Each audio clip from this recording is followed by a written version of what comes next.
senhoras, senhores, jovens presentes e bebês também.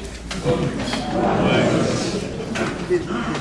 Quem nos acompanha depois, pelo vídeo também, a nossa saudação fraterna. Nós trazemos o nosso abraço, o abraço fraterno dos nossos companheiros da diretoria da Federação Bíblica Brasileira para todos vocês.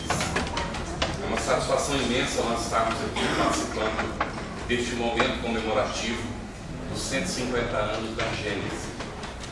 E num momento como esse, nós nos remetemos ao codificador Allan Kardec, naturalmente, na sua obra magistral, realizada num período aproximado de 15 anos da sua reencarnação, em que ele, depois de maduro, experimentado nas lides das relações humanas, teve a oportunidade de travar contato com o fenômeno da comunicação dos espíritos conosco, os chamados vivos.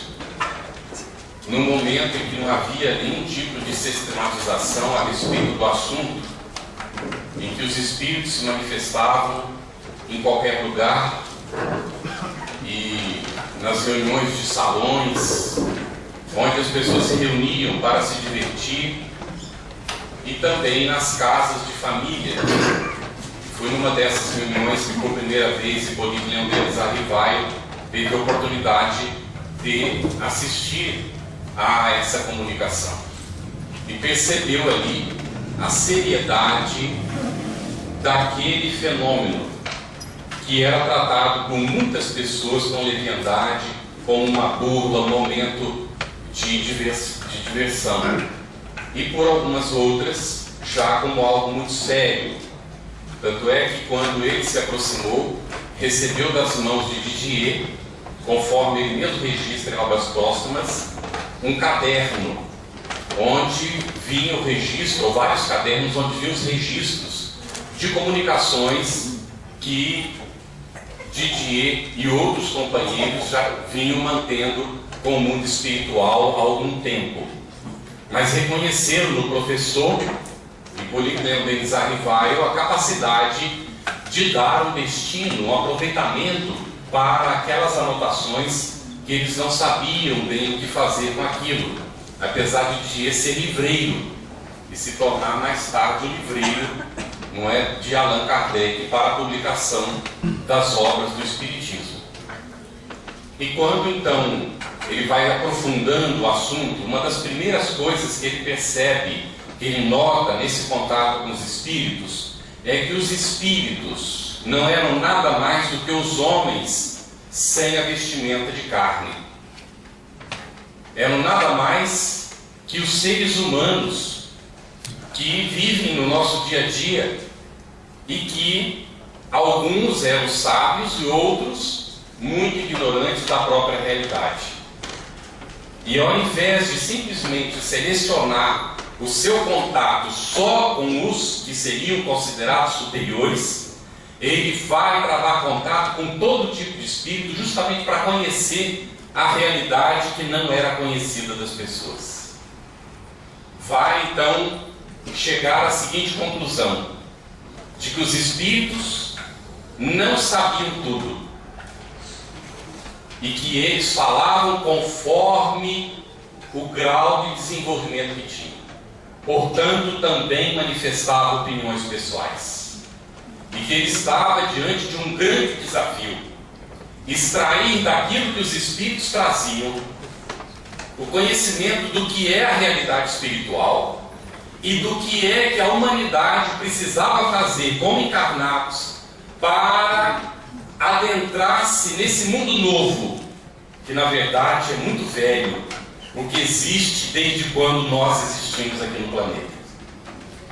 E enfrentou barreiras tremendas da ignorância dos chamados sábios, da ignorância dos próprios companheiros que se fizeram espíritas com o tempo.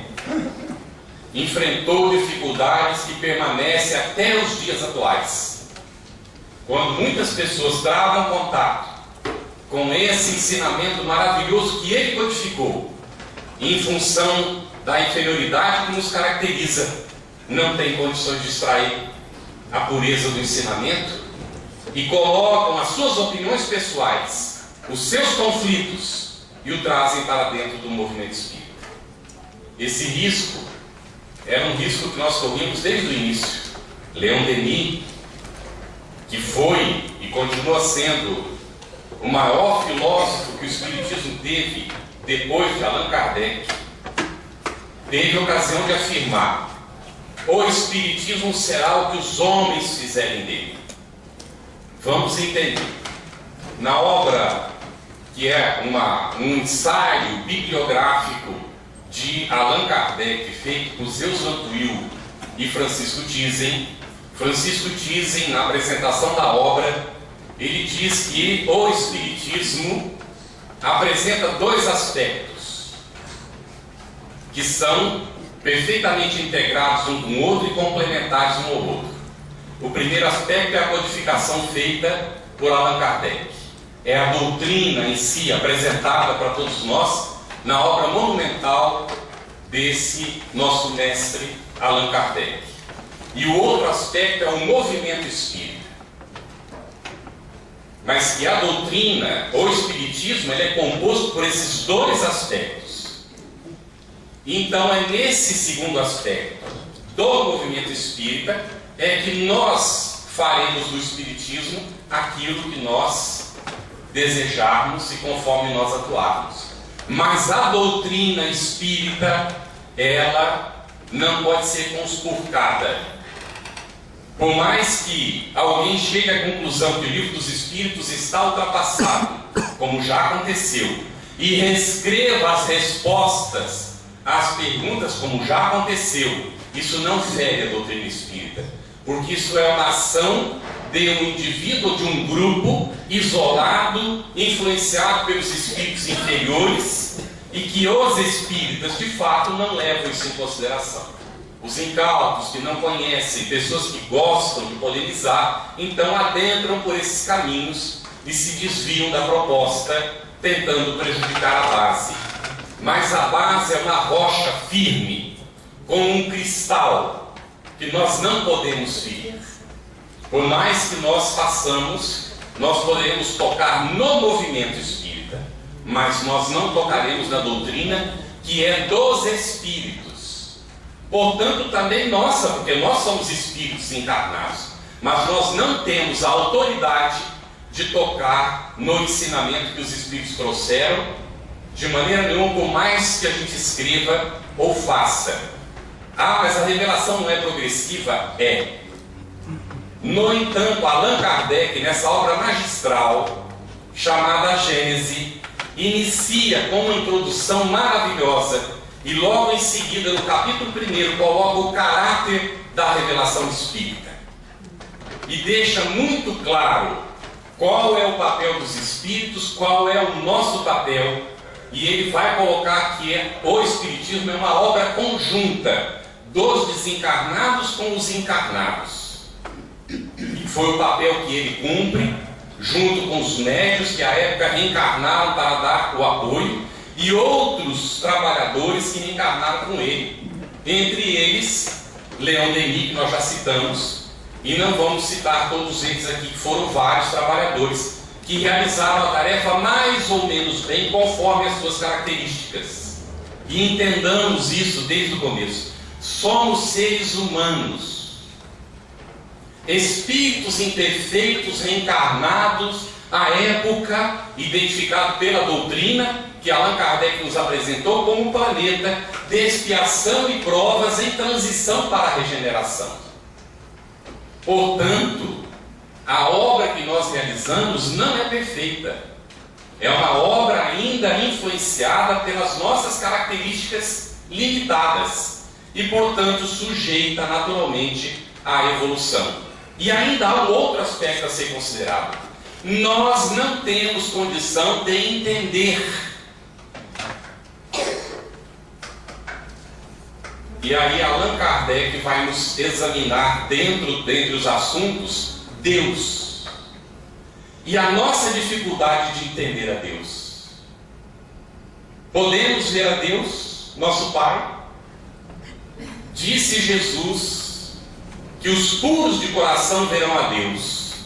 E cabe-nos perguntar, a cada um de nós, eu me pergunto, eu sou puro de coração? Tenho condições de ver a Deus? Ainda nos está vedada a condição de ver a Deus pela nossa própria limitação.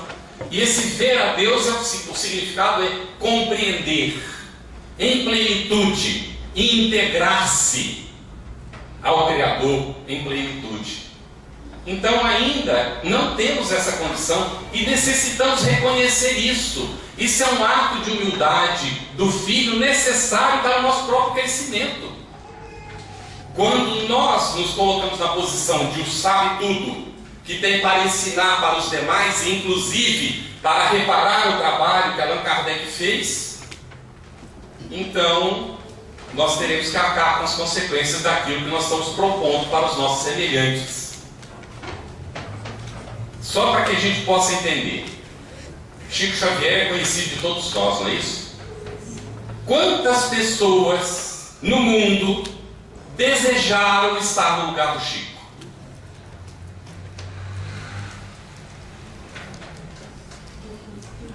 Quantas pessoas no mundo teriam condições de estar no lugar do Chico? De enfrentar o que ele enfrentou, de viver o que ele viveu, que foi feito na forja do sofrimento, das perseguições, nas lutas acerbas pela sobrevivência, não teve privilégios na reencarnação, como muitas vezes nós esperamos ter, achando que a posição do Chico era uma posição efetivamente invejável. Mas quantos de nós teria condição de suportar tudo que ele suportou? Então, nós precisamos reconhecer essa realidade que está colocada nesta obra, que é uma das menos lidas, infelizmente. A Federação Espírita Brasileira, no entusiasmo por 150 anos, né, antecipando, fez uma edição ampla do livro. Está sendo vendido a R$5 esse livrinho, tá bem? Para que a gente veja se chega nas pessoas, porque a questão não é comprar ou não comprar o livro, a questão é se nós estamos conhecendo esse conteúdo que está aqui. Ninguém precisa levantar a mão, mas vale a pena nos perguntar isso que eu vou perguntar agora para a nossa reflexão, por gentileza. É um momento de reflexão para nós.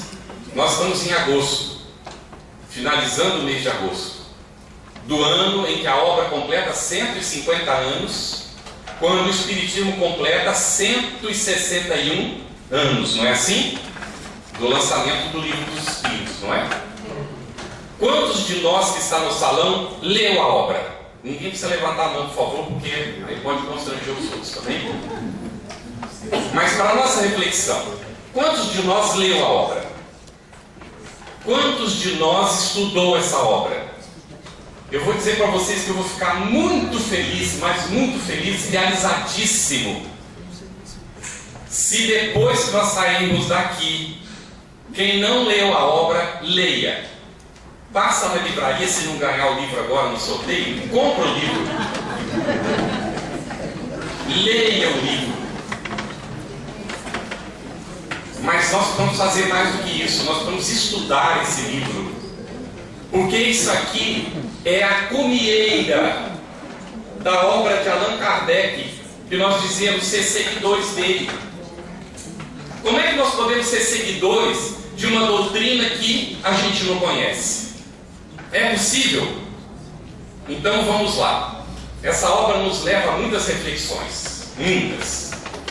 E uma delas é, e ele vai examinar a questão dos milagres aqui dentro.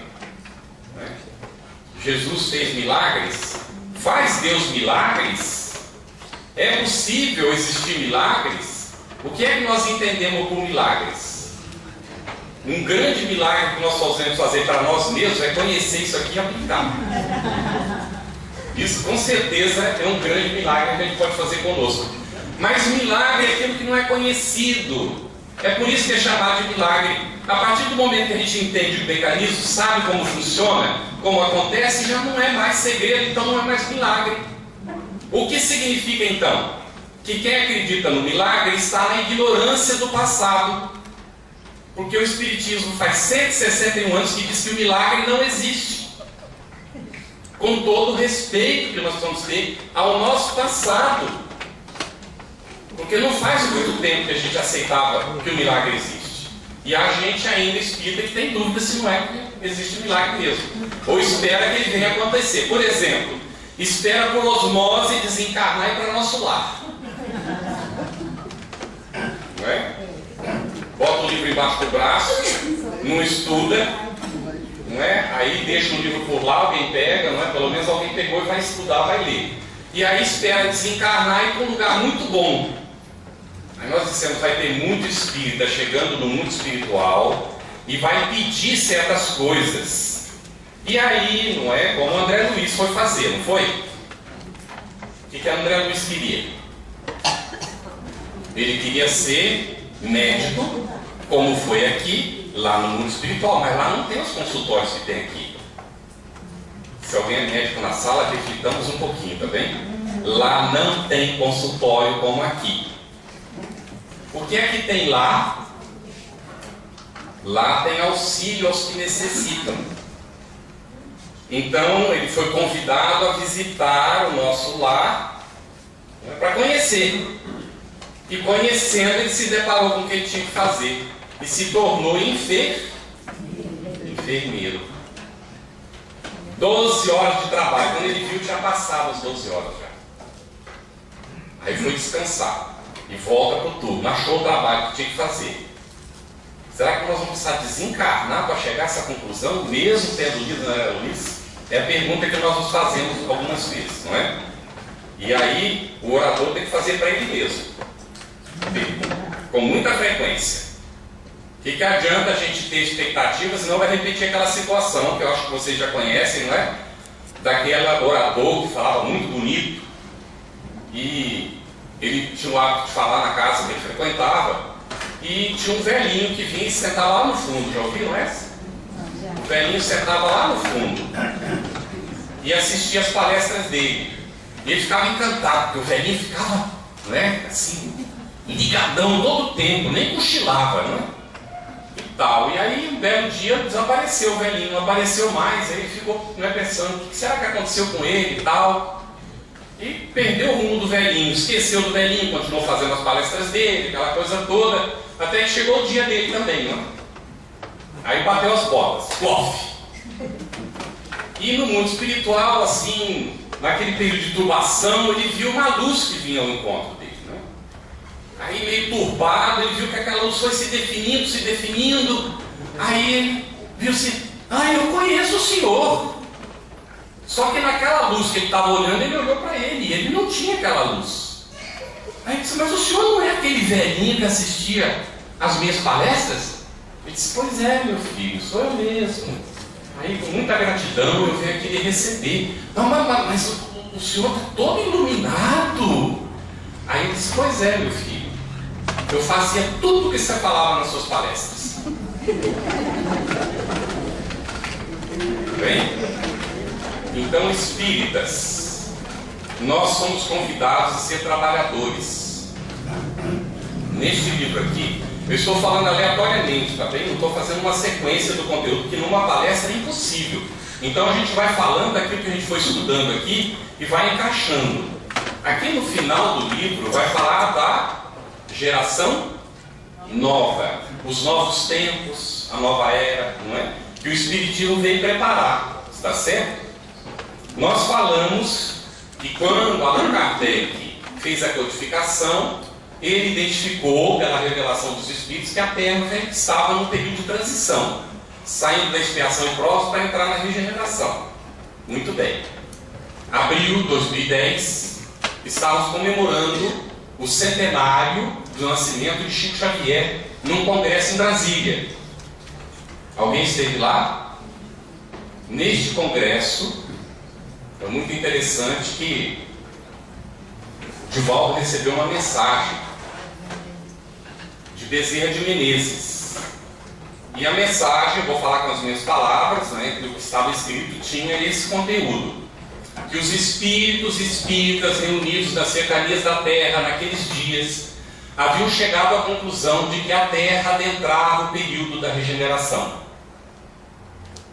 Eu tive amigos espíritas que não aceitaram de jeito nenhum. Tem alguns que já estão desencarnados, inclusive, que não aceitaram na época a ideia.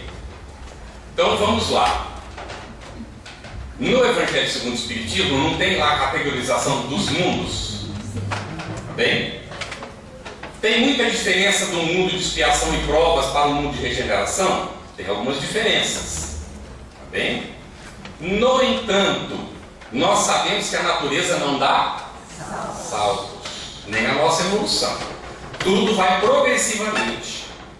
Então nós ouvimos, não é? Três pessoas já falando sobre isso. Uma delas, a primeira vez que eu vi foi o atual presidente da FEB, que é o nosso amigo Godinho, Jorge Godinho Barreto Neri. Ele disse que efetivamente nós estamos no período da regeneração, só que nós estamos nos primeiros segundos do período da regeneração. O que significa isso? É um novo dia. Quando é que começa o novo dia? Não é logo depois da meia-noite?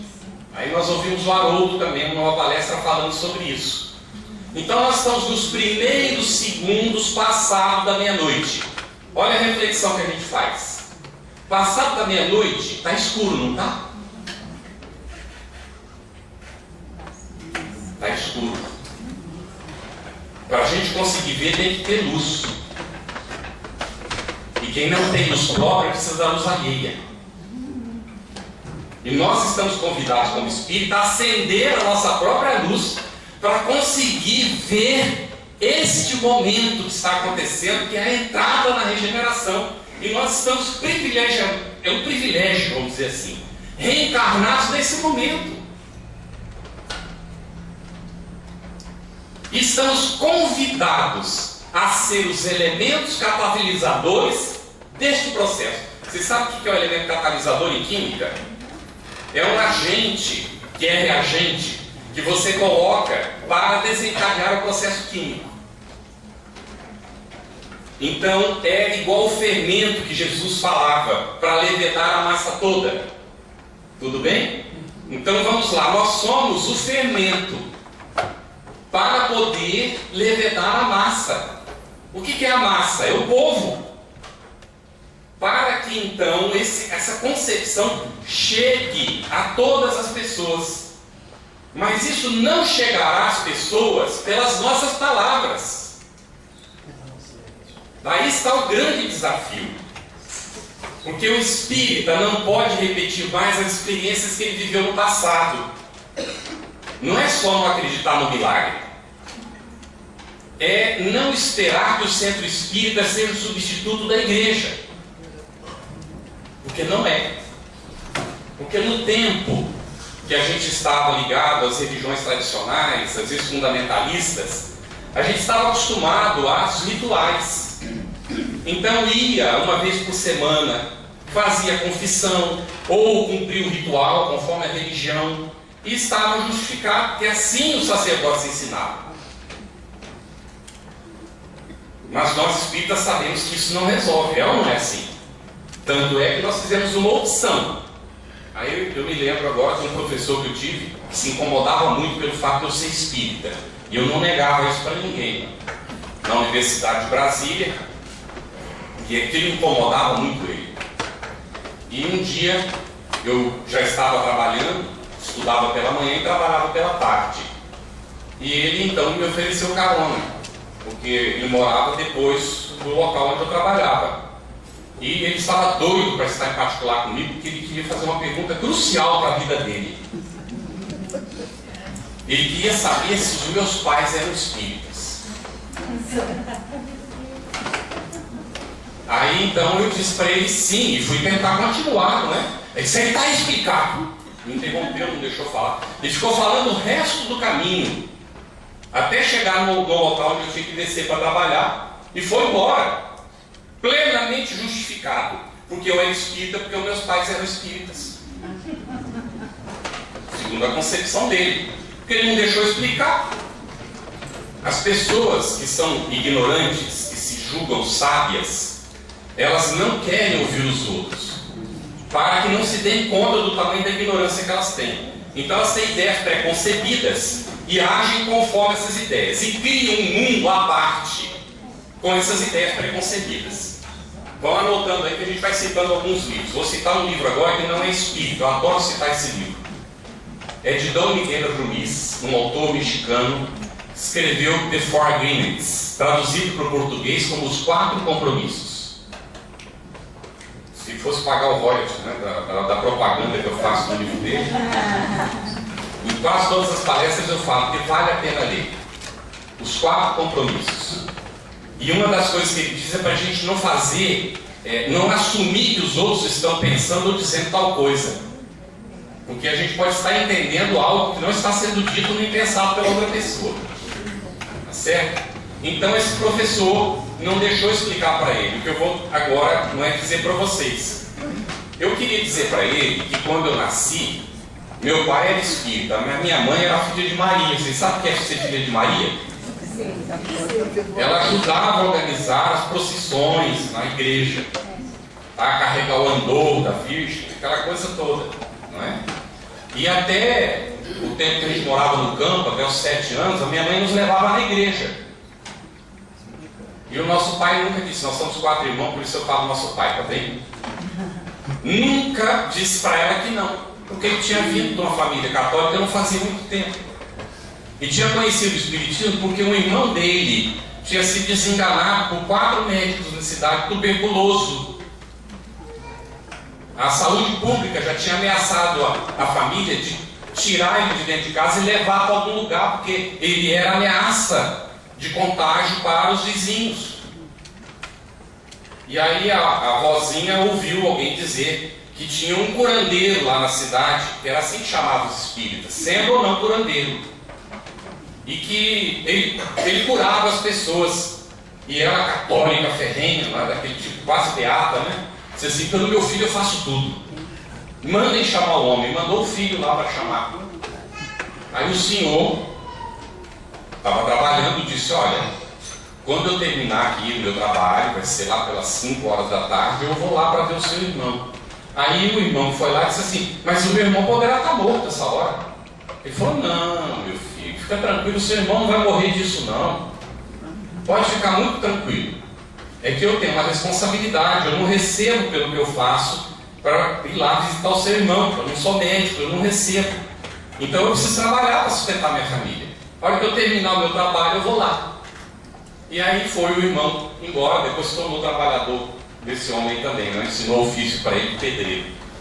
Aí o irmão foi, terminou o expediente dele, chegou lá, encontrou o tio Tísico, era só pele e osso, não conseguia comer nada. E aí ele disse para a vovozinha, o seu filho não precisa de nenhum medicamento, mas a senhora tem algum dinheiro aí? Ela disse, eu tenho algum. É que é preciso ir lá buscar soro para ele na farmácia, porque do jeito que ele está, ele precisa se fortalecer, nós vamos precisar dar soro para ele. O que ele precisa é disso, para se fortalecer. Aí já mandou os filhos, né, os 8 ou 9, já mandou o filho para ir lá buscar o soro enquanto ele ia atendendo. O homem tirou um livro, não é, dentre as coisas que ele trazia, era o Evangelho segundo o Espiritismo. Leu o Evangelho, pediu uma garrafa de água transparente, cheia de água, botou em cima do criado mudo, leu o Evangelho, orou e disse para o tio, aqui está o seu remédio. O dia que você abandonar isso, eu não sei o que vai acontecer com você, mas enquanto você se apegar a isso aqui, essa doença você não vai ter mais, porque você não tem nada de tuberculose. Disse assim para ele. E aí então o tio passou a tomar aguinha frutificada, leu o Evangelho. 3 dias depois ele estava andando na rua, uma semana depois curado, e ninguém acreditava, né? Os médicos não acreditavam. A família inteira se tornou o quê? Espírita. Mas o nosso pai se casou com uma filha de Maria. Quando é que ela se tornou espírita? Quando eu tinha 10 anos. Depois de ter convivido com uma tia que era evangelizadora, me levou para o centro. Onde eu vivia não tinha centro, mas fui viver com ela um ano. Aí ela me levou para o centro, eu fiz evangelização com ela, aí até assisti trabalho mediúnico com 10 anos, naquele tempo ainda a gente conseguia essas coisas, né? Hoje em dia é um rigor tão exagerado, então quando lê o livro, amanhã nós vamos fazer o seminário, não se apega ao exagero, tá bem? Mas é preciso disciplina, é preciso muito cuidado com as coisas que a gente faz. Mas naquele tempo, não é? A gente assistiu uma sessão lá, que amanhã a gente explica mais detalhes para quem vê. E aí então, nós voltamos para casa depois de um ano e quisemos fazer o evangelho em casa, como a tia fazia, que a gente não fazia. Aí o nosso pai disse assim: mas meu filho, quem vai dirigir o evangelho? Eu viajo muito, eu não posso garantir de estar aqui no dia do evangelho. Aí a gente estava inspirado, né? Médio para essas coisas. Mas papai, ninguém precisa dirigir. A gente abre o evangelho como a tia fazia, põe água para fluidificar, a gente lê. Se alguém quiser comentar alguma coisa, comenta, senão a gente faz uma prece e pronto. O dia que o senhor tiver, o senhor dirige. Ele falou: meu filho, desse jeito dá para a gente fazer sim, vamos começar então. Primeiro evangelho em casa, a nossa mãe nunca mais foi na igreja. A não ser para batizado, quando era convidado para alguma cerimônia assim, especial. Por quê? O evangelho entrou dentro de casa. E se ele tivesse ouvido isso, ele ia saber que nós somos espíritas por convicção. E não porque alguém nos disse para ser. E se tem alguém dentro da sala que está aqui porque alguém me recomendou e ainda não formou convicção, por favor. Chegou a hora. E não vai dar para começar por esse. Até pode. Mas é muito legal se começar pelo Livro dos Espíritos. E vamos lá. O Livro dos Espíritos foi lançado em 1857. 1857. Depois de alguns anos de trabalho de Hipólito Leão Denis Arrivai. E quando ele foi lançar, eram 501 perguntas. Tinha alguns probleminhas no livro que ele vai corrigir na segunda edição, que vai sair em 1860, e é a definitiva. Já com 1019 perguntas numeradas, mas várias se desdobram, são mais de 1.200 perguntas e respostas. E quando ele foi lançar a primeira edição, ele se deparou com um problema, porque ele era muito conhecido na sociedade, como professor emérito, premiado pela Academia de Arras. E ele não queria que as pessoas confundissem a obra dos espíritos com o homem, com a personalidade. Então era preciso apagar a personalidade. Prestemos atenção. O que é que se fazia no início do cristianismo? Saulo se tornou Paulo. Era comum que o indivíduo mudasse de nome. O nome da personalidade muda. Então, provavelmente ele não pensou nesse tipo de coisa. Mas era preciso que não se confundisse a obra dos espíritos com a obra humana que ele já tinha realizado até então. E aí ele vai seguir o Zéfiro, que era o espírito familiar, informa para ele que ele tinha se chamado Allan Kardec, sacerdote druida nas Galhas. Numa encarnação passada ele vai acima Allan Kardec. E aí é por isso que nós o conhecemos com esse nome, não é? Como codificador do espiritismo. E vai deixar muito claro que a obra não é dele, é dos espíritos, que revisaram tudo que ele publicou, inclusive esse livro. Ele diz que foi revisado pelos espíritos. E as pessoas ficam com dúvida a respeito do assunto, né? Levantam uma polêmica. Aí a gente diz assim: você está com dúvida? Leia as duas edições e compara uma com a outra, só aproveita para se ilustrar, ou vai ficar. E aí eu pergunto: quem é que sobre a Gênese, neste ano dos 150 anos, só discutiu a questão da polêmica? Quem não está sabendo da polêmica, nem queira saber, não vale a pena, tá bem? Se concentre em conhecer a obra, que é o que vale de fato. E se está em dúvida, lê a 4ª edição e lê a 5ª também. Aproveita para ver qual a diferença de uma para outra e vai ver que efetivamente na 5ª edição está a lavra do codificador, conforme nós vamos encontrar em vários estudiosos que examinaram o assunto, e inclusive Viana de Carvalho na psicografia de Divaldo Franco. Então o codificador efetivamente preparou a quinta edição, que não pôde sair, porque foi no momento, olha só o que acontecia. Vamos lá, Livro dos Espíritos, 1857, 1860, a edição definitiva. O Livro dos Médios, 1861, em 62 sai a segunda, também alterada, também modificada pelo codificador, também feita ajustes. O Evangelho segundo o Espiritismo nasceu como imitação do Evangelho, mas Didier e outros recomendaram a Kardec para mudar esse título.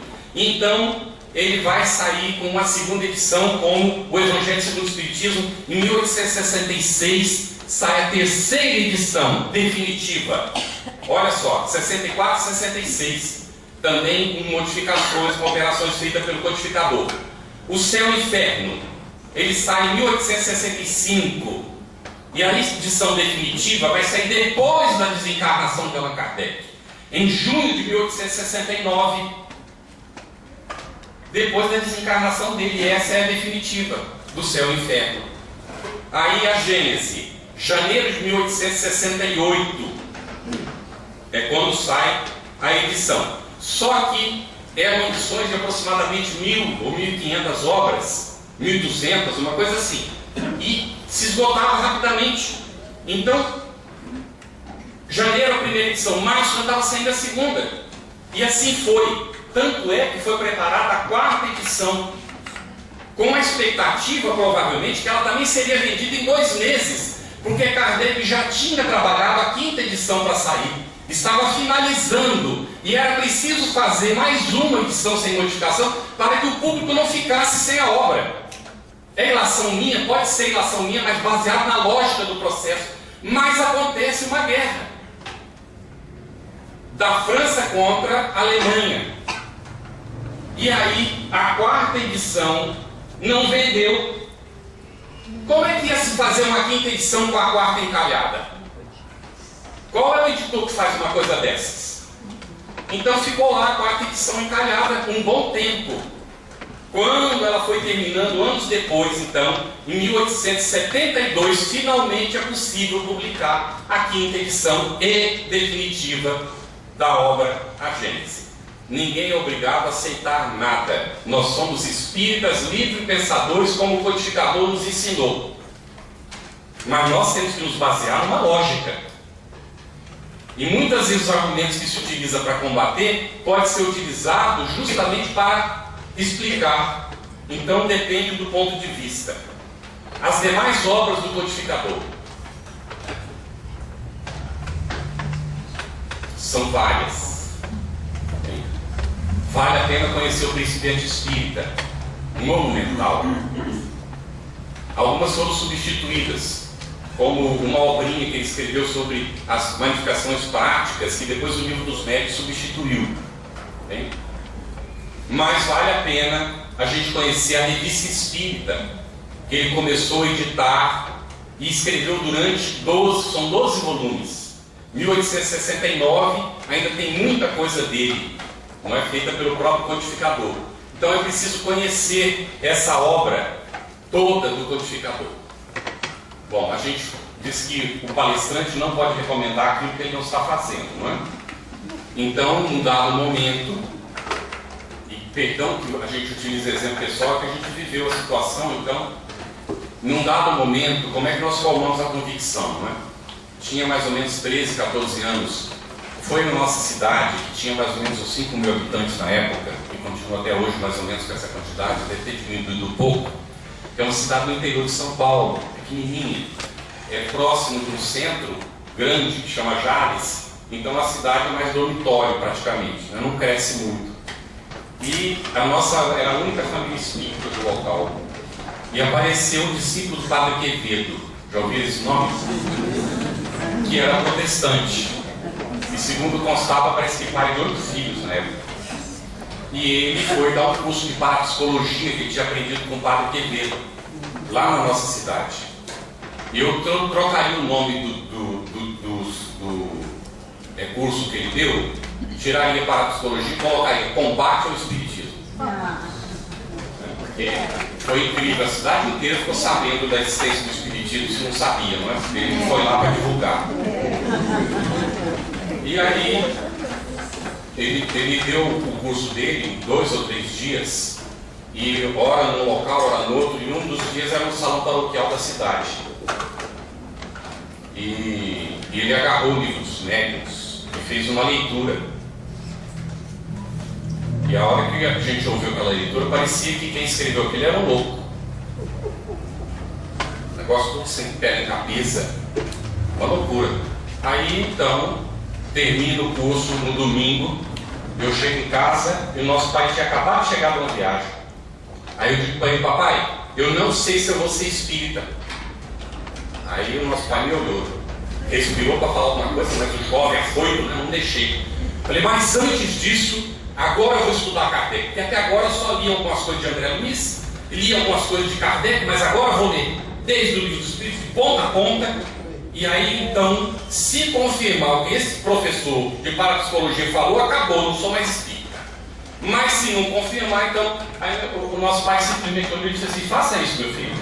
Nunca teve estudo, mas tinha sabedoria da vida. Faça isso, meu filho. Aí quando nós chegamos no livro dos médiuns, chegamos no trecho que ele tinha lido e vimos que ele tinha saltado pedaços. Eu digo para vocês, nós não precisamos mentir. Nós temos que ser honestos com o que nós fazemos. Sinto muito por ele que fez isso. E teve gente que acreditou nele. Ele é responsável por tudo isso. Nós sabemos disso, sabemos? Tinha saltado trechos. Então quando nós lemos com os trechos todos, aí tinha coerência, aí fazia sentido. Naquele momento começamos a formar convicção. E ainda mais, continuamos lendo o livro e as letras começaram a embaralhar todas. As linhas trocavam de lugar. Nos dava um desespero danado, porque não tinha acontecido isso com o livro dos Espíritos. Mas no livro dos médiuns, quem é médium vai conhecendo esse livro, normalmente a mediunidade vai se manifestando, não é? Com mais força. E aí então recebemos a inspiração do nosso mentor espiritual. Volte a ler a obra de André Luiz, mas agora do começo também até o fim. A hora que começar a embaralhar, você pega André Luiz. A hora que você sentir que está bem, volta para o livro dos médiuns. A hora que começar a embaralhar de novo, vai para André Luiz. Até terminar o livro dos médiuns, acho que eu li uns 5 ou 6 livros de André Luiz. Mas acabou o problema. Tá certo? O problema desapareceu. E aí formamos convicção. Sejam espíritas por convicção. Porque aí a gente vai lutar para viver isso que nós estamos aprendendo. Lutar para viver, conforme o codificador coloca. O que é que caracteriza o verdadeiro espírito? Se reconhece o verdadeiro espírita por sua transformação moral. Primeiro ponto. Reconheceu que está enganado, tem que corrigir.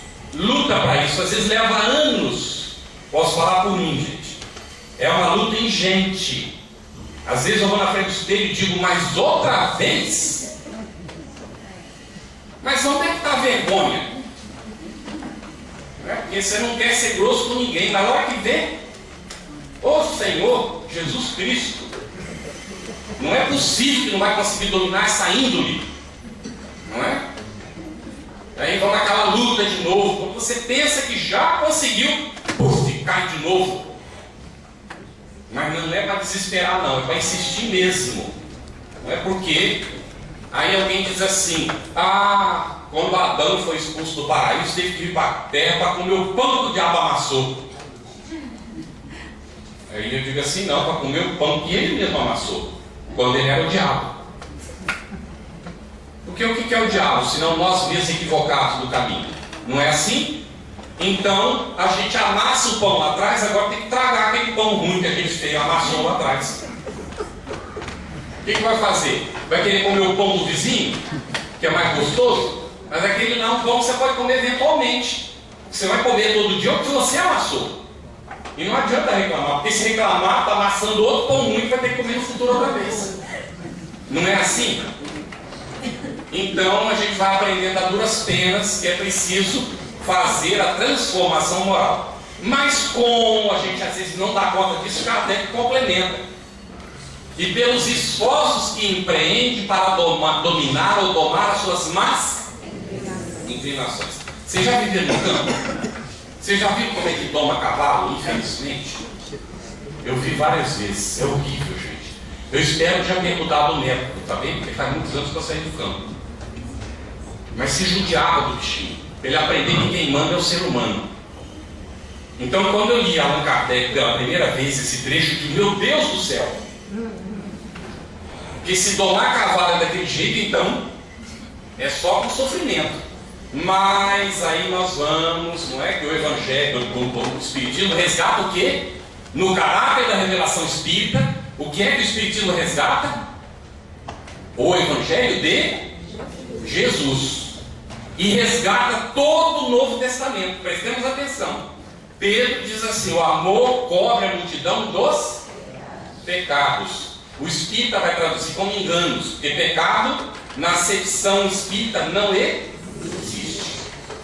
O que existe é o equívoco, o engano, que a gente pode reparar. O pecado depende da gente ir lá confessar, para o confessor resolver o problema com Deus para a gente. E é uma infantilidade que a gente acha que alguém pode resolver o nosso problema. Quem resolve o nosso próprio problema somos nós. Mas aí os protestantes nos chamam de orgulhosos, porque a gente acha que pode resolver o próprio problema. Mas a pergunta é: como é que nós vamos encarar os espíritos superiores, esperando que eles continuem nos guiando, como se fosse marionete? Quando a gente travar contato com os espíritos superiores e formos para uma região superior, é porque nós estamos naquela condição. Enquanto isso, não vai ter jeito, por mais que eles queiram. O que vocês acham que o nosso anjo da guarda deseja? O que o nosso mentor espiritual deseja? Que todos nós saímos da reencarnação tendo cumprido tudo que a gente programou. É o que eles esperam. Mas isso só vai acontecer se nós fizermos, porque eles não podem fazer por nós. É ou não é assim?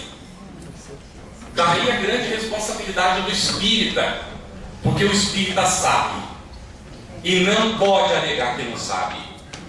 Sabe por quê? Porque ainda que não leu ou ouviu o orador falando. E aí já se comprometeu. Aí eu lembro do nosso pai, 50 anos mais ou menos. Ele chega para mim e para o Geraldo, né, que muitos de vocês também conhecem o Geraldo, e diz assim, na frente da casa dele, na cidade satélite de Brasília, no Guará, diz assim: não precisa ler, porque a gente vai na palestra e ouve e aprende do mesmo jeito. O Geraldo olha para mim, eu olho para o Geraldo. Graças a Deus nosso pai nos ensinou a ter o valor da própria opinião.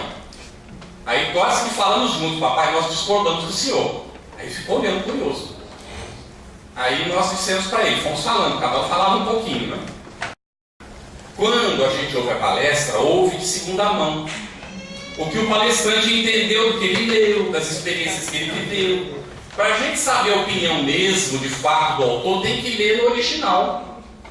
Aí a gente sabe e a gente forma a nossa própria opinião com base naquilo. Resultado, o nosso pai leu a obra da codificação de ponta a ponta 6 vezes. E ele é analfabeto, tá bem? Ele disse: eu não consigo ler para ninguém, mas para mim eu leio. Leu a obra de André Luiz todinha. Tudo que cai na mão dele, ele lê e bota numa caixinha. Depois leva para o centro para distribuir. Tá bem? Aconselho, viu, gente? Alípio Gonçalves, esse talvez vocês não tenham ouvido falar. É canário, mas vive na Venezuela há muitos anos, infelizmente está vivendo o que está acontecendo na Venezuela hoje. Oremos, está bem? Oremos pelos nossos irmãos da Venezuela, por gentileza. Alípio Gonçalves, ele tinha uma fortuna. Conheceu o Espiritismo, veio para o Brasil, foi no IT de Araras. E um dia que ele estava lá, ele estava ouvindo uma conversa das pessoas que era preciso traduzir as obras do Chico para o espanhol. Mas quem ia traduzir? E alguém, não sei se foi o Salvador Gentili, alguém disse assim: mas tá aí o Alípio pode traduzir. E ele disse que nunca tinha pensado no assunto, levou um susto. Mas aí então resolveu que ia traduzir. E ele mesmo fala que as primeiras traduções, depois ele foi trocando todas elas, traduzindo outra vez, né? Ele não tinha experiência, não tinha prática. Ele traduziu 26 obras do Chico, seguidas pela FEB, para o espanhol. Mas sabe o que ele fez? Ele imprimiu as obras com o próprio dinheiro e distribuiu de graça pelo mundo todo. Sabe o que ele fez nessa encarnação com isso? Preste atenção no que eu vou colocar agora. Eu vou recomendar um outro livro para vocês, tá? Ele se iluminou. Vocês já viram uma pessoa iluminada alguma vez? Gente, é uma coisa tão extraordinária. É uma coisa extraordinária. E ele se iluminou com isso. Vocês querem ver como é que uma pessoa se ilumina? Leiam Voltaire. Quem já leu Voltaire? Agora pode levantar o braço. Vocês concordam comigo? Quem não leu, não perca. A gente, isso é fininho, olha. Era... Como era o nome dele? Frederico Filho. Assinou o irmão Jacó para não ter problema que tinha acontecido a situação do Humberto Campos naquela época. E aí então ele escreveu que ele tinha prometido, vocês veem na introdução, lá está dito, ele tinha prometido que ele escreveria, dizendo como foi a chegada dele no mundo espiritual. Acho que se ele soubesse como ia ser, ele não teria prometido não. Gente espírita, ele era tcheco, não é? Veio para o Brasil, depois de ter passado pelos Estados Unidos, conheceu Thomas Alva Edison, entrou pelo norte do Brasil. Quando ele chegou no sul, com o invento do Thomas Alva Edison, que gravava a voz da pessoa e a pessoa podia ouvir, quando ele chegou no sul, ele já tinha dinheiro para montar o primeiro selo de música do Brasil, chamado Odeon. Montou a casa Edison para vender os gramofones, aquela coisa toda. Se fez rico, porque ele veio à América, porque a família era pobre, a irmã não tinha dote, sem dote não casava naquele tempo. Então ele veio para juntar dinheiro, para mandar os pais poderem comer e para a irmã ter dote para se casar, não é? Ficou riquíssimo, conheceu o espiritismo, se tornou espírita. Ele andava correndo, que não tinha tempo. Ele visitava os morros do Rio de Janeiro, levando remédio, levando alimento. Então, era o protótipo do espírita. Trabalho dos mortos. Fala um pouquinho sobre a história deles com Ana Prado, quando então uma filha chamada Marta desencarnou e foi uma perda muito grande para ele, que tinha uma afinidade imensa com ela. E aí então ele vai para lá e a filha se materializa.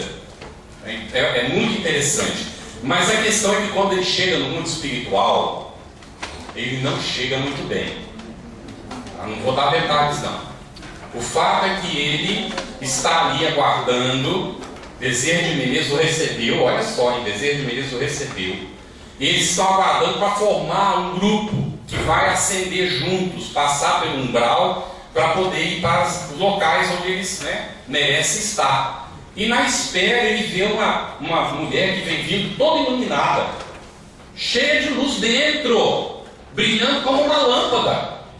Ele olha aquilo e fica assustado, não é? Porque ele... Aí ele vai saber que ela é uma professorinha do interior, ninguém tinha ouvido falar no nome dela, mas ela tinha alfabetizado crianças no interior. Quando então eles vão, ele fica num certo lugar e ela segue subindo para ir para a região onde ela merecia estar. E aí ele começa a luta dele, que eu não vou contar. Quem não leu, veja no livro como é que é a luta dele. Tá bem? É maravilhoso, simplesmente, o que nós podemos fazer conosco mesmo se nós tivermos vontade. E isso aqui nos ajuda a chegar lá. Tá bem? Porque vejam lá, ao longo do tempo nós recebemos várias revelações. Nunca estivemos órfãos. Mesmo quando a gente não chama de revelação, porque a gente chama para o Ocidente, apesar de ter sido recebido no Oriente. Mas vamos lá. Foi recebida a primeira revelação com Moisés, a segunda revelação com Jesus, a terceira é o Espiritismo.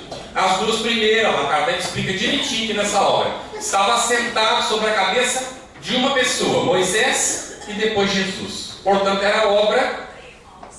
Não, mas eu não quero você agora não, sim. Isso aqui depois eu conto essa, né? Deixa eu tentar. Então Moisés, Jesus é a segunda revelação. E aí vem para a terceira revelação. O que é que faz Kardec? Hipólito Leão Denis Arribas se apaga para que a revelação seja coletiva. Porque nós chegamos no período da maturidade, era necessário nos preparar para isso. Aprender a não estar apoiados em outros. que nos assistem, que nos amparam, mas que não podem fazer o caminho por nós. E veja que Jesus nos alertou. Quando o jovem mancebo chega e diz assim: bom mestre, ele pergunta: por que me chamas bom? Tem vários aspectos, talvez examinar um só, tem muitos aspectos nisso. Mas um deles é o jovem tentando comprar de Jesus a empatia ou a simpatia, para que Jesus depois respondesse o que ele iria perguntar de maneira que o agradasse, e não conforme ele tinha necessidade. Então Jesus já foi esclarecendo logo: por que me chamas bom? Bom é Deus. O provedor de tudo é o Pai, não sou eu. Não adianta querer transferir para mim isso. Então, bom é Deus. Não me agrade, porque eu não vou dizer para você o que você quer ouvir, eu vou dizer o que você precisa ouvir. E outras palavras são essas. Aí pergunta: Senhor, o que é necessário para alcançar o reino de Deus? Quem quer? Todo mundo quer o reino de Deus, não é isso? Quer desencarnar e direto falar com Deus. Aí Jesus diz para ele, não é? O que é que está escrito na lei? É os mandamentos, não é isso? Jesus sempre evocava a lei. E diz: então, faça isso que está nos mandamentos. Mas isso eu faço desde que eu me conheço por gente. Eu sou o bambambam na história, né? Então já devo estar salvo, né? Aí Jesus olha para dentro dos olhos dele e identifica qual é a necessidade. Tem gente que diz que Jesus condenou a riqueza. Não condenou a riqueza. Era uma necessidade específica daquele rapaz e de muitos de nós. Mas não significa que a riqueza seja o problema. Tanto é que Chico recebe uma mensagem lindíssima chamada dinheiro, para saber o significado daquilo que circula para o bem do semelhante. Bem? Então diz para o jovem mancebo: vai e vende tudo que tens e dá aos pobres, e depois vem e segue. Nós já sabemos com a Amélia Rodrigues o que aconteceu depois. Quem não sabe, leia, por favor, Amélia Rodrigues. Maravilhoso, né? Então, depois há uma outra situação. Jesus com o cego de nascença. E o cego de nascença faz o que na hora que se vê curado? Se joga de joelhos no chão, agarra a mão de Jesus para beijar. Ato contínuo. Jesus, na mesma mão que agarrou a sua, ele puxa para cima e diz: levanta-te, homem. Vocês estão ouvindo o convite? Eu estou ouvindo até hoje. Levanta-te, homem. Porque me vais adorar a mim? Adorar é a Deus. Então Jesus não aceitou a adoração. Nós não vamos transferir isso para agora. Quem adora orador, fica tietando orador, toma cuidado. Agora tem essa onda aqui, ó. Eu sou seguidor, eu já vi algumas pessoas. Aí quando chega e diz assim para mim: ah, eu sou seu seguidor. Diogo, pelo amor de Deus, não faça isso comigo não. Tá bem? Ah, eu sou seguidor do fulano. Eu digo assim: pobre fulano. Porque sinceramente nós temos que ser seguidores do quê? Do Cristo. Obrigado, meu irmão. Do Cristo.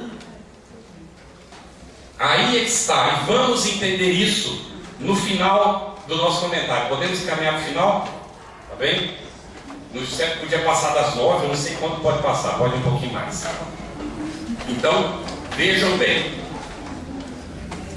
O que é o Cristo?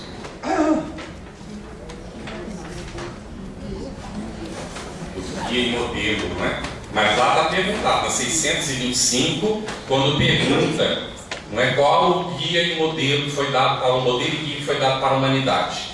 A resposta é Jesus e não Cristo. Prestemos atenção. Foi Jesus, não é? Aí há um momento em que Jesus diz assim: quem quiser salvar a vida, perdê-la. Mas aquele que perder a vida por amor de mim, esse a salvará ou a ganhará. Então prestemos atenção.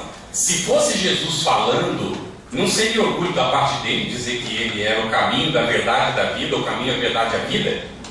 Atenção, vamos lá. O que ele quis dizer com isso? O indivíduo chega aqui na vida, que a gente chama de vida, isso aqui é a encarnação, não é? Vamos nos situar nesta existência atual e fica tentando salvar a vida, ganhar muito dinheiro, ter o carro do ano, o a roupa da grife, e a gente não está satisfeito nunca, e mais uma casa, e mais não sei o que, e tal, e essa coisa toda. E aí quando desencarna, chega no mundo espiritual, a gente tentou salvar a vida o tempo todo, não foi? O que aconteceu? Perdeu a existência. Aí o indivíduo está aqui, e ele vai, por amor do Cristo, e segue a lei divina que está na sua própria consciência. Faz o bem para o próximo. Se ele é rico, ele ajuda o necessitado. Se ele é pobre, ele é designado e trabalha, ele não rouba. Ele faz o esforço para dignamente educar os seus filhos e vai e tal. Chega às vezes no mundo espiritual e alguém olha e diz assim: desencarnou um pobre infeliz. Só que chega no mundo espiritual com uma professorinha, iluminado. Esse não precisa reencarnar, então ganhou aquela existência. É o que Jesus coloca naquele momento, quer dizer, o Cristo coloca naquele momento. Tá bem? Então vamos lá. Cristo, essência divina dentro de nós. Aonde nós encontramos a justificativa para isso? Está tudo no Evangelho, tá, gente? E ninguém é obrigado a aceitar isso, porque não há imposição na doutrina espírita. Tá bem? Cada um chega à sua convicção na medida daquilo que vai desenvolvendo ao longo do tempo. Paulo, depois de todas as agruras, quem leu Paulo Estevam, sabe, ou leu Atos dos Apóstolos, viu, não é? O que é que acontece com Paulo. Já quase no final, depois de tantas cicatrizes, porque ele desencarna cheio de cicatrizes, ele já está no finalzinho, ele chega um momento que ele diz assim: já não sou eu quem vive, é o Cristo que vive em mim.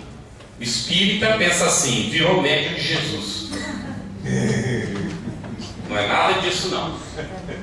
Tá bem? Já não sou eu, olha só, era Saulo, virou Paulo, e agora não é nem Saulo, nem Paulo quem vive. A personalidade desaparece, para que a essência divina viva.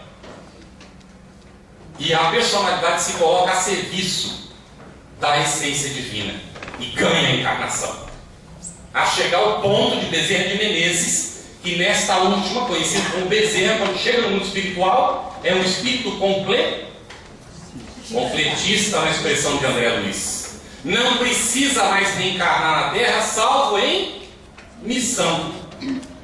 Então não tem que repetir as experiências dolorosas de um planeta que está saindo da expiação e provas, que está adentrando na regeneração no seu primeiro minuto, ou nos primeiros segundos do primeiro minuto da era da regeneração, em plena noite, em que nós somos convidados a acender a nossa luz para seguir no trabalho. Mas cuidado, eu não vou repetir o que fazia o nosso irmão Frederico Figner, que nas doutrinações recomendava aos espíritos que acendesse a sua luz. E quando ele chegou lá no mundo espiritual, encontrava com alguns deles ainda renitentes, que diziam para ele: ô Figner, cadê a tua luz, Figner? Tá bem? Então, essas coisas a gente tem que trabalhar, não é? Para desenvolver. Não é ficção científica. Eu falei com Alípio Gonçalves, falei do trabalho dele, e ele passava a visitar o Chico com muita frequência. Sempre que vinha ao Brasil, ele vinha ao IT de Araras, e dali ele ia visitar o Chico. Não avisava. Um dia, ele tinha ouvido uma palestra de alguém que comparou a evolução da humanidade com uma laranjeira. E ele foi meditando no caminho sobre o assunto. E quando ele chegou, que o Chico recebeu, o Chico disse para ele: muito interessante, não é, Alípio? Essa comparação, essa fábula, né, da laranjeira representando a evolução da humanidade. Aí o Alípio disse: mas Chico, eu não falei nada ainda.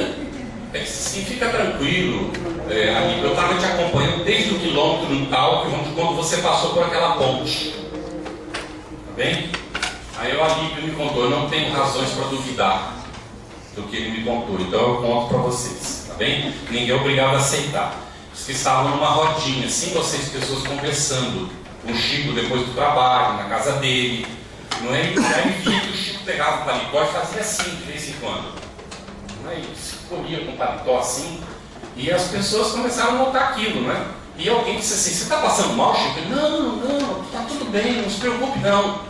Aí, como ele se encolhia, alguém pegou no paletó dele e disse assim: Chico, você está passando mal sim, tem alguma coisa. E puxou. Quando puxou, a luz saiu de dentro do peito dele. Para os 5 ou 6 que estavam em volta, veio ali e viu também. Tá bem? Então a criatura se ilumina na medida em que a criatura serve à humanidade, cumprindo a lei de Deus e o propósito para o qual a criatura foi criada. O nosso propósito aqui é servir. Enquanto nós não fizermos isso, nós continuaremos reencarnando. Se não for aqui, será num outro planeta parecido com esse ou inferior a esse. Porque esse planeta chegará um momento em que ele não comportará mais reencarnações como essa que nós conhecemos. E aqui só ficarão os espíritos que acompanharem a evolução do planeta. E nós espíritas temos essa vantagem de saber isso. Mas existe um tipo de ignorante que se chama ignorante voluntário. E nós somos obrigados, como oradores, a não agradar vocês, mas alertar para o fato que acontece. Qual é o ignorante voluntário? Nós estamos hoje aqui comemorando 150 anos do livro A Gênese. 150 anos. São, em média, hoje, 2 encarnações nossas. Porque as pessoas estão vivendo em média 79 anos hoje. No ano que vem já será 80. Tá bem? Então, 150 anos, em média, 2 encarnações nossas. Então já faz 2 encarnações que a gente travou contato com o Espiritismo, ou teve a oportunidade de. Então quando nós temos a oportunidade de e não queremos, ou não fazemos, ou acomodamos, nós somos chamados ignorantes voluntários. Então quem não estudar o Espiritismo, aí eu vou animar vocês agora, tá bem? Presta atenção nisso. Um companheiro, ele pegou as obras da codificação, 5 livros. Quais são? A gente citou aqui hoje: Livro dos Espíritos, Livro dos Médiuns, Evangelho do Espiritismo, Céu e Inferno e a Gênese. Somou as páginas e dividiu por 365. O que ele queria? Saber quantas páginas ele tinha que ler por dia para ler os 5 livros num ano. Tá bem? Qual foi a conclusão dele? 12. Não chegava a 20, mas depende da edição, tá bem? O livro, quando tem a letra um pouco maior, então tem mais páginas, não é? Então vai dar um pouquinho mais. Mas não chega a 20 páginas. Aí a pergunta que eu faço: quanto tempo vocês levam para ler 20 páginas por dia? Ah, eu não medi ainda. Então nessa, para ter uma ideia, eu medi.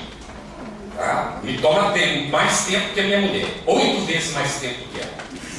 Quando ela se concentra, ela lê 8 vezes mais rápido que eu. Porque ela aprendeu a ler com 2 anos e meio por estar assistindo as aulas que a tia dava, não tinha com quem deixar, a tia levava ela e botava lá no fundo da sala, dava os brinquedos para ela. Aí quando foram ver 2 anos e meio, ela estava lendo. E hoje a gente está sentado na mesa, ela está com o tablet ou o livro aberto. E tem a capacidade de saber o que foi falado para ela, e se a gente perguntar, ela responde. Senta na frente da TV, ela não tem paciência de ficar vendo filme. Então ela lê ao mesmo tempo que está passando o filme na TV. Agora imagine se ela assiste palestra. Não tem condição, gente. Porque ela vai lá, senta lá no fundo e abre um livro. E se perguntar para ela, sabe o que o orador está falando. Mas o infeliz do orador não sabe que ela tem essa capacidade, acha que ela não está prestando atenção nele. Não é? Então ela prefere não ir nas palestras, porque ela não aguenta. Então tem essas idiosincrasias, né, da pessoa que tem uma capacidade que desenvolveu por esforço próprio e tal. Então, nessa, quanto você lê? Em um ano é possível, lendo no máximo 20 páginas por dia, ler a codificação. Quando for comemorar, então, né, 31ª mês espírita, vocês todos que estão na sala, se não leram a codificação toda, então terão lido. Combinado? Cada um fica com a sua consciência que vai ter como medir isso, tá bem? Basta ler umas 20 páginas por dia, mais ou menos, depende da edição. Tá certo? Mas isso basta? Não, nós vamos depois estudar. Porque nós somos espíritas. E nós temos um compromisso. O compromisso de ajudar a acontecer isso que Allan Kardec coloca aqui no finalzinho do livro, sobre os novos tempos e a geração nova. Nós estamos fechando. Uma pergunta para a nossa consciência. Nós vivemos em um mundo de expiação e provas? Ou nós vivemos no momento da regeneração? Depende de como nós estamos nos comportando. Tá bem? Porque se o nosso comportamento, ao invés de agressividade, de ferir o próximo, de disputar com o outro, de querer as coisas desse mundo, nós estamos vivendo na expiação e provas. Mas se nós já estivermos superando isso, lutando para viver esse outro momento, então nós estamos vivendo ou adentrando a regeneração. Isso depende de cada um de nós. E nós somos convidados a ser os primeiros catalisadores desse processo, como nós colocamos. Muita paz, muita luz para todos vocês. Que Jesus, o Divino Mestre, nos ilumine sempre e siga nos guiando. Porque nós, mas principalmente que nós o reconheçamos como nosso modelo. Porque guias há muitos no mundo e modelos bem poucos. Muita paz e muita luz.